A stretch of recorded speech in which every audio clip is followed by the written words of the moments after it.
Tu construis une boîte.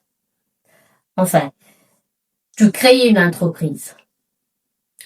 Tu fais des chiffres. Tu as une équipe. Tu as une vision large. Tu as une ambition. Tu fais des pitchs. Et que sais-je encore. Et un jour, tout s'éteint. C'est-à-dire tu t'éteins toi-même, lentement et en silence. C'est le burn-out. Le burn-out est un épuisement professionnel. Je vous explique. Ce n'est pas du tout une faiblesse. En fait, c'est un trop-plein. Trop d'efforts, trop de responsabilités, trop d'oppression, trop de il faut, des doutes, c'est-à-dire une baisse d'énergie énorme. Ça fait que tu avances en mode pilote automatique. C'est-à-dire tu as un mode chute libre. Et à un moment donné, la panne sèche.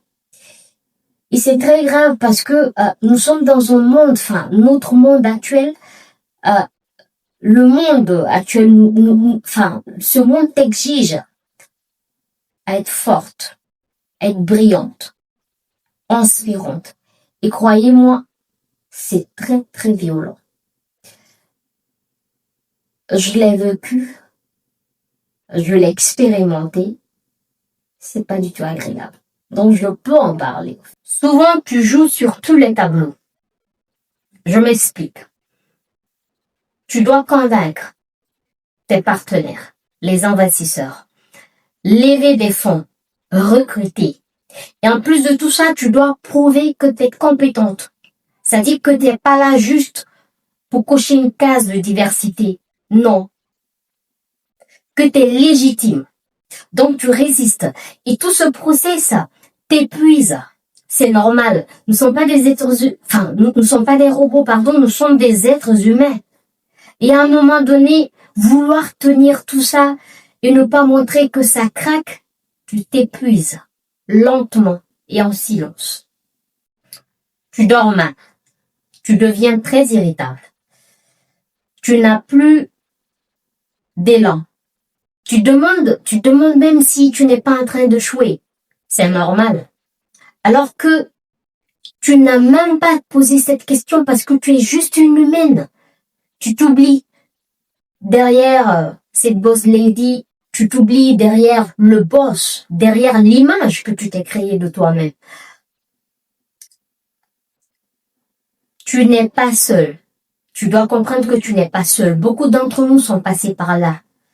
Il te faut juste demander de l'aide, reconnaître, faire un travail sur toi pour pouvoir sortir de là.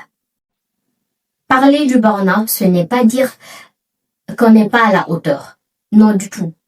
C'est-à-dire, c'est reprendre le pouvoir sur notre santé mentale.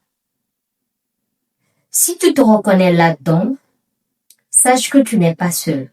Non du tout, tu n'es pas du tout seul. Et ce n'est pas non plus un aveu de faiblesse, mais plus un acte de lucidité. C'est-à-dire, tu as le droit de dire non. Tu as le droit de ralentir. Écoute-toi. Prends soin de toi. Sortir du silence, c'est très important. Écoute cette personne qui est là au fond de toi. Et c'est quand tu écoutes cette personne au fond de toi, cette petite voix, écoute cette petite voix au fond de toi. Et c'est quand tu écoutes cette petite voix, le changement opère. Le changement s'opère tout de suite. Je vais vous dire une chose qui va vous surprendre. Aucune boîte, aucun million, aucun milliard ne vaut votre sentiment. Ne jouez pas avec. Je vous le parle, je vous le dis en connaissance de cause. Prenez soin de vous. Merci beaucoup.